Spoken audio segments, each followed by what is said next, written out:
Welcome back to Animal Farm, Chapter 3.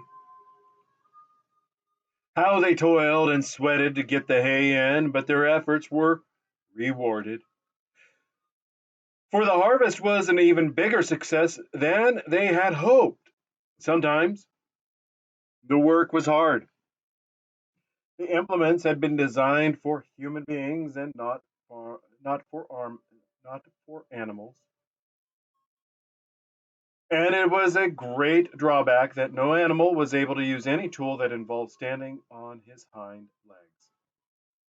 But the pigs were so clever that they could think of a way round every difficulty. As for the horses, they knew every inch of the field and, in fact, understood the business of mowing and raking far better than Jones and his men had ever done.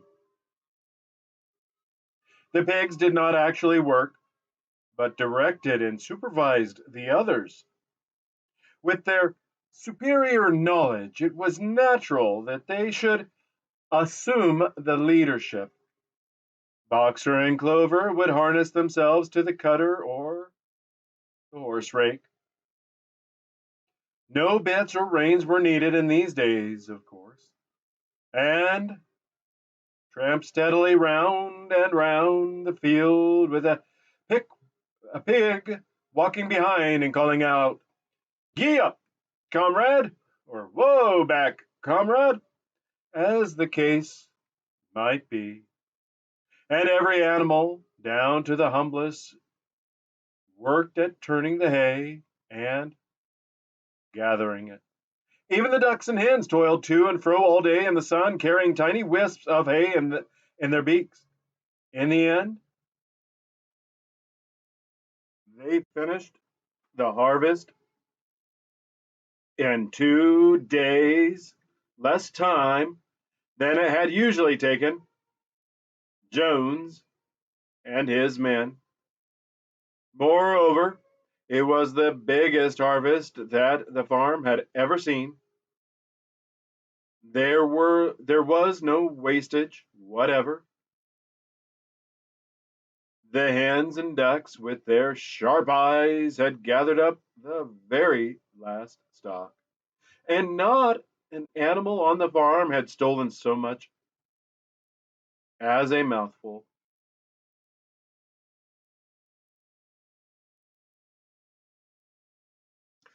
All through that summer, the work of the farm went like clockwork. The animals were happy as they had never conceived it possible to be. Every mouthful of food was an acute positive pleasure, now that it was truly their own food, produced by themselves and for themselves, not doled out to them by a grudging master. With the worthless, parasitical human beings gone, there was more for everyone to eat. There was more leisure, too. Inexperienced though the animals were, they met with many difficulties. For instance, later in the year, when they harvested the corn, they had to tread it out in the ancient style and blow away the chaff with their breath. Since the farm possessed no threshing machine, but the pigs, with their cleverness, and Boxer, with his tremendous muscles, always pulled them through. Boxer was the admiration of everybody. He had been a hard worker even in Jones's time, but now he seemed more like three horses than one. There were days when the entire work of the farm seemed to rest upon his mighty shoulders. From morning to night, he was pushing and pulling, always at the spot where the work was hardest. He had made an arrangement with one of the cockerels to call him in the mornings half an hour earlier than anyone else, and would put in some volunteer labor at whatever seemed to be most needed before the regular day's work began. His answer to every problem, every setback was, I will work harder, which he had adopted as his personal motto. But everyone worked according to his capacity. The hens and ducks, for instance, saved 5 bushels of corn at the harvest by gathering up the stray grains. Nobody stole, nobody grumbled over his rations. The quarreling and biting and jealousy, which had been normal features of life in the old days, had almost disappeared. Nobody shirked, or almost nobody. Molly, it was true, was not good at getting up in the mornings and had a way of leaving work early on the ground that there was a stone in her hoof. And the behavior of the cat was somewhat peculiar. It was soon noticed that when there was work to be done, the cat could never be found. She would vanish for hours on end and then reappear at meal times or in the evening after work was over, as though nothing had happened. But she always made such excellent excuses and purred so affectionately that it was impossible not to believe in her good intentions. Old Benjamin, the donkey, seemed quite unchanged since the rebellion. He did his work in the same slow, obstinate way as he had done it in Jones's time, never shirking and never volunteering for extra work either. About the rebellion and its results, he would express no opinion. When asked whether he was not happier now that Jones was gone, he would say only, donkeys live a long time. None of you has ever seen a dead donkey. And the others had to be content with this cryptic answer. On Sundays, there was no work. Breakfast was an hour later than usual. And after breakfast, there was a ceremony which was observed every week without fail. First came the hoisting of the flag. Snowball had found in the harness room an old green tablecloth of Mrs. Jones's and had painted on it a hoof and a horn in white. This was run up the flagstaff in the farmhouse garden every Sunday morning. The flag was green, Snowball explained, to represent the green fields of England, while the hoof and horn signified the future republic of the animals, which would arise when the human race had been finally overthrown. After the hoisting of the flag, all the animals trooped into the big barn for a general assembly, which was known as the meeting. Here the work of the here the work of the coming week was planned out, and resolutions were put forward and debated. It was always the pigs who put forward the resolutions. The other animals understood how to vote, but could never think of any resolutions of their own.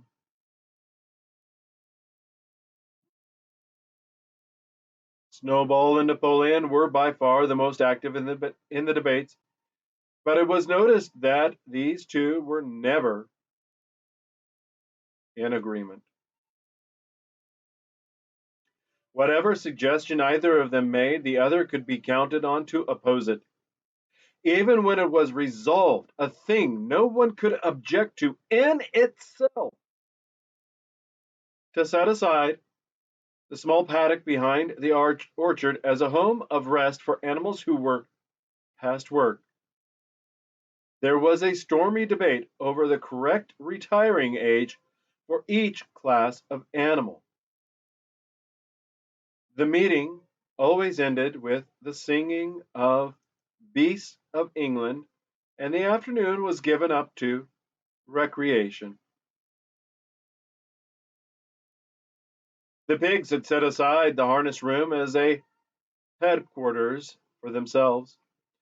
Here in the evenings they studied blacksmithing, carpentering, and other necessary arts from books which they had brought out of the farmhouse. Snowball also busied himself with organizing the other animals into what he called animal committees. He was indefatigable at this. He formed the Egg Production Committee for the hens, the Clean Tails League for the cows, the Wild Comrades Re-Education Committee. The object of this was to tame the rats and rabbits, the Whiter Wool movement for the sheep, and various others besides instituting classes in reading and writing. On the whole, these projects were a failure. The attempt to tame the wild creatures, for instance, broke down almost immediately. They continued to behave very much as before, and when treated with generosity, simply took advantage of it. The cat joined the re education committee and was very active in it for some days. She was seen one day sitting on a roof and talking to some sparrows who were just out of her reach. She was telling them that all animals were now comrades and that any sparrow who chose could come and perch on her paw. But the sparrows kept their distance. The reading and writing classes, however, were a great success. By the autumn, almost every animal on the farm was literate in some degree. As for the pigs, they could already read and write perfectly. The dogs learned to read fairly well, but were not interested in reading anything except the Seven Commandments. Muriel, the goat, could read somewhat better than the dogs, and sometimes used to read to the others in the evenings from scraps of newspaper which she found on the rubbish heap. Benjamin could read as well as any pig, but never exercised his faculty. So far as he knew, he said, there was nothing worth reading. Clover learnt the whole alphabet, but could not put words together.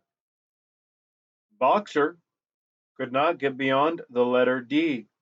He would trace out A, B, C, D in the dust with his great hoof, and then would stand staring at the letters with his ears back, sometimes shaking his forelock, trying with all his might to remember what came next, and never succeeding on several occasions. Indeed, he did learn E, F, G, H, but by the time he knew them, it was always discovered that he had forgotten A, B, C, and D.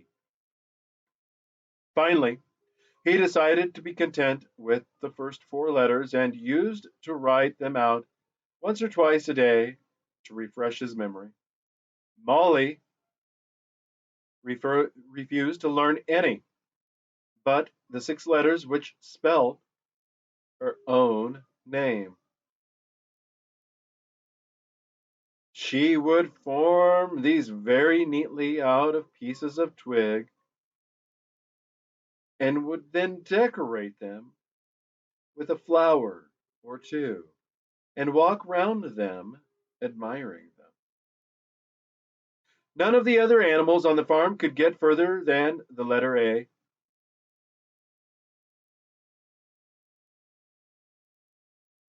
It was also found that the stupider animals, such as the sheep, hens, and ducks, were unable to learn the seven commandments by heart.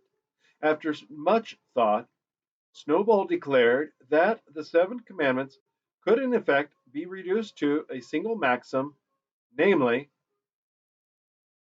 four legs good, two legs bad.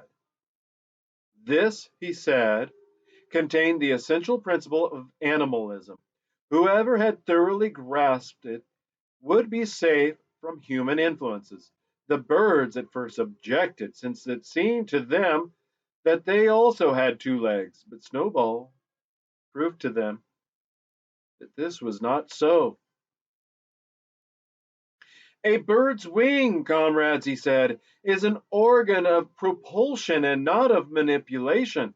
It should therefore be regarded as a leg.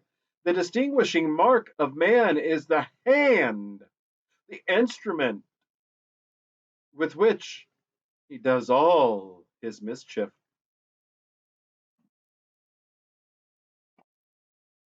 But the birds did not understand Snowball's long words. But they accepted his explanation, and all the humbler animals set to work to learn the new maxim by heart. Four legs, good, two legs, bad, was inscribed on the end wall of the barn above the seven commandments, and in bigger letters. When they had once got it by heart, the sheep developed a great liking for this maxim, and often as they lay in the field, they would all start bleating, four legs good, two legs bad, four legs good, two legs bad, and keep it up for hours on end, never growing tired of it. Napoleon took no interest in Snowball's committees. He said that the education of the young was important, more important than anything that could be done for those who were already grown up. It happened that Jessie and Bluebell had both whelped soon after the hay harvest, giving birth between them to 9 sturdy puppies. As soon as they were weaned, Napoleon took them away from their mothers, saying that he would make himself responsible for their education. He took them up into a loft which could only be reached by a ladder from the harness room, and there kept them in such seclusion that the rest of the farm soon forgot their existence. The mystery of where the milk went to was soon cleared up. It was mixed every day into the pig's mash. The early apples were now ripening, and the grass of the orchard was littered with windfalls. The animals had assumed, as a matter of course, that these would be shared out equally. One day, however, the order went forth that all the windfalls were to be collected and brought to the harness room for the use of